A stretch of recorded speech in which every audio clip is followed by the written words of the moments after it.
नमस्कार दोस्तों, मैं हूं दीपक पत्थे और आप देख रहे हैं प्रदेश की आवाज। तो आइए बात करते हैं आज की कुछ खास खबरों की। मोहन कैबिनेट ने अहिल्याबाई की नगरी को दी नई पहचान। मुख्यमंत्री की पहल से महेश्वर में पर्यटन को मिलेगा बढ़ावा। प्रदेश की मोहन सरकार ने डेस्टिनेशन कैबिनेट की ऐतिहासिक पहल की है। आज शुक्रवार 24 जनवरी 2025 को लोकमाता देवी अहिल्याबाई होलकर की नगरी महेश्वर में राज्य सरकार ने कैबिनेट बैठक का आयोजन किया। यह देवी अहिल्याबाई होलकर जी की 300वीं जयंती वर्ष को समर्पित है। मुख्यमंत्री डॉक्टर मोहन यादव ने कहा कि महेश्वर में कैबिनेट का आयोजन करने का मकसद प्रदेश में धार्मिक, सांस्कृतिक और पर्यटन को बढ़ावा देना है। मुख्यमंत्री डॉक्टर मोहन यादव की कैबिनेट बैठक ऐतिहासिक रूप से बेहद महत्वपूर्ण है, क्योंकि यह 22 साल बाद हो रही है। इससे पहले 2003 में तत्कालीन मुख्यमंत्री उमा भारती के कार्यकाल में महेश्वर में कैबिनेट बैठक आयोजित हुई थी। मुख्यमंत्री डॉक्टर मोहन यादव ने सबसे पहले अपने सभी मंत्रियों के साथ महेश्वर के प्रसिद्ध नर्मदा घाट पर मां नर्मदा जी की पूजा अर्चना की। इस दौरान सभी मंत्री उत्साहित दिखे और मां नर्मदा की उन्होंने पूजा की। इसके बाद मां नर्मदा को सभी ने नमन किया। महेश्वर राज्य के खरगोन जिले में नर्मदा नदी के किनारे बसा हुआ धार्मिक नगरी है, जो कि किसी समय होलकर साम्राज्य की यह राजधानी हुआ करती थी। मुख्यमंत्री डॉक्टर मोहन यादव की इस पहल से महेश्वर को नई पहचान मिलेगी। खास बात यह है कि कैबिनेट मीटिंग में हुए ऐतिहासिक फैसलों में सबकी निगाहें महेश्वर पर टिक गई है। या यूं कहे कि उज्जैन, ओरछा जैसे धार्मिक स्थलों समेत 17 शहरों में शराबबंदी करके मुख्यमंत्री डॉक्टर मोहन यादव ने महेश्वर का नाम सदैव के लिए सुनहरे अक्षरों में लिख दिया। जब जब शराबबंदी जैसे ऐतिहासिक फैसलों का जिक्र होगा, महेश्वर का भी जिक्र होगा। आपको बता दें कि देवी अहिल्याबाई होलकर का शासनकाल मध्य प्रदेश के इतिहास में स्वर्णिम युग माना जाता है। महेश्वर, जो कि होलकर शासकों के राजाओं की राजधानी था, मध्य प्रदेश का एक प्रमुख ऐतिहासिक और सांस्कृतिक स्थल है। महेश्वर के किले, घाटों और मंदिरों को देखकर देवी अहिल्याबाई की दूरदृष्टि और उनके योगदान से हम आज भी गौरव का अनुभव करते हैं। प्रदेश की आवाज के लिए दीपक बर्थी की रिपोर्ट।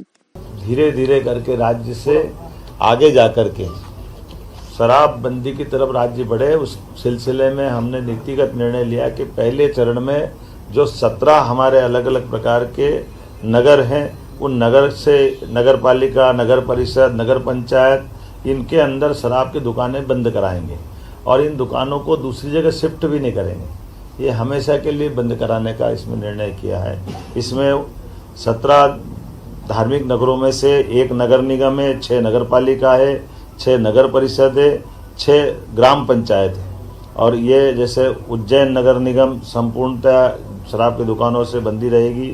दतिया नगर पालिका, यहाँ भी यही पूरी शराबबंदी रहेगी। पन्ना, ये भी नगर पालिका है, नगर पालिका क्षेत्र में शराब की दुकानें बंद रहेगी। मंडला नगर पालिका, मुल्ताई नगर पालिका, मंदसौर पशुपतिनाथ की नगरी, ये भी इसी प्रकार से इनके साथ बंद रहेगी। मैहर की माता जी का नगर पालिका क्षेत्र ये शराब की दुकान से प्रतिबंधित रहेगा। ओंकारेश्वर की नगर परिषद, महेश्वर की नगर परिषद, मंडलेश्वर की नगर परिषद, ओरछा और चित्रकूट की नगर परिषद और अमरकंटक, खास करके चित्रकूट और अमरकंटक हम सब ध्यान दें इस मामले में। ये हमारी धार्मिक आस्था के वैसे सभी केंद्र हैं कि सभी नगर परिषदों में हमने शराब की इसी नीति के आधार पर दुकानें बंद करने का निर्णय किया है। हमारी नगर परिषद के बाद ग्राम पंचायत सलकनपुर, जहाँ सलकनपुर माता का मंदिर है, इस पंचायत से भी शराब की दुकानें बंद कराएंगे। बरमान कला ग्राम पंचायत, लिंगा ग्राम पंचायत, बरमान खुर्द ग्राम पंचायत, कुंडलपुर ग्राम पंचायत और बांदकपुर ग्राम पंचायत, ये ग्राम पंचायतों से भी हम शराब की दुकानें बंद करेंगे। आपकी जानकारी में रहे कि मां नर्मदा के तट के दोनों तरफ के 5 किलोमीटर के दायरे में शराबबंदी की जो पूर्वत पॉलिसी है, उस पॉलिसी को भी हम जारी रखेंगे। इस पॉलिसी में कोई बदलाव नहीं आएगा। बैठक करने का और भी था कैबिनेट की बैठक का, जो नारी सशक्तिकरण की दिशा में हमारे यशस्वी प्रधानमंत्री की जो भावना है, गरीब, महिला, किसान और युवा, ऐसे में युवा और किसान की पॉलिसियां हमने मिशन मोड में पिछली कैबिनेट में लाए थे। आज ये नारी सशक्तिकरण की दिशा में हमारे कैबिनेट का पहला ही एजेंडा था जब हम अपने बहनों की ज़िंदगी में बेहतर से बेहतर सरकार क्या मदद कर सकती है और स्त्री सशक्तिकरण का ये सबसे सक्षम उदाहरण राज्य बने, इस दिशा में हमने आज खासकर महिलाओं की सामाजिक आर्थिक विकास के उद्देश्य के लिए विमेन लीड डेवलपमेंट प्रयास के आधार पर हमने ये पूरा योजना बनाई है, जिसमें शिक्षा, स्वास्थ्य, पोषण, आर्थिक विकास और सुरक्षा, साथ ही साथ महिलाओं और बालिकाओं की विभिन्न सरकारी सेवाओं में पहुंच निश्चित हो, महिलाओं के आर्थिक स्वावलंबन, समाज में आर्थिक भागीदारी बढ़ाने के एकीकृत प्रयास करना, समाज में महिला और बालिका की सकारात्मक व्यवहार हेतु परिवर्तन, पुरुष संवेदनशीलता बढ़ाना, ये ऐसे कई प्रकार के कामों के साथ हमने मिशन मोड पे चलने का प्रयास किया है, जिसमें मिशन के प्रमुख लक्ष्य में जन्म के समय लिंगानुपात 5 अंक प्रति 1000 की वृद्धि में वृद्धि करना, बालिकाओं की 10 और उससे अधिक वर्षों की स्कूली शिक्षा में 5% की वृद्धि करना, मातृ मृत्यु दर में 10 अंकों की कमी लाना, महिलाओं के विरुद्ध अपराध में 5 अंक की कमी लाना, बाल विवाह में 5% की कमी लाना, महिला श्रम भागीदारी 3% की कमी कराना लाना और मिशन के प्रमुख घटक में स्वास्थ्य और पोषण, शिक्षा और जीवन कौशल, आर्थिक स्वावलंबन, सुरक्षा और संरक्षण, संवाद से व्यवहार परिवर्तन इत्यादि कई प्रकार के ये मिशन मोड के प्रमुख घटक हैं। उम्मीद करेंगे नारी सशक्तिकरण की दिशा में यशस्वी प्रधानमंत्री श्रीमान नरेंद्र मोदी जी की भावना के अनुसार मध्य प्रदेश अपने बहनों की जिंदगी को बेहतर करने के लिए योग्य भूमिका निभाएगा। विवाह को भी प्रोत्साहन देने का निर्णय किया है।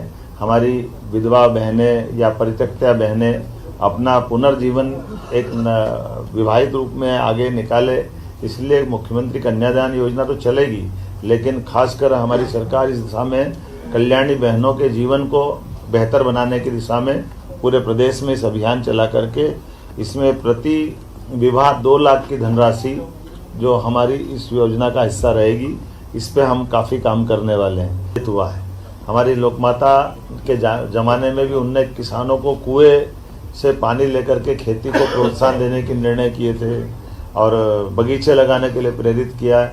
हमारी सरकार ने भी निर्णय किया कि हमारे अपने किसान जो अस्थायी विद्युत पंप ले अभी हम पे निर्भर रहते हैं, ऐसे लगभग 2 लाख किसानों को 3 हार्स पावर से लगा करके 7.5 हार्स पावर तक 10% की राशि वो देंगे तो उसको पूरा पंप हमारी तरफ से दिया जाएगा। एक तरह से बिजली फ्री हो जाएगी। ये बहुत बड़ा निर्णय है, जिसके आधार पर किसानों को अपने लिए खुद के सोलर पंप के माध्यम से उनको बिजली की उपलब्धता उन पे आत्मनिर्भर बनाएगी।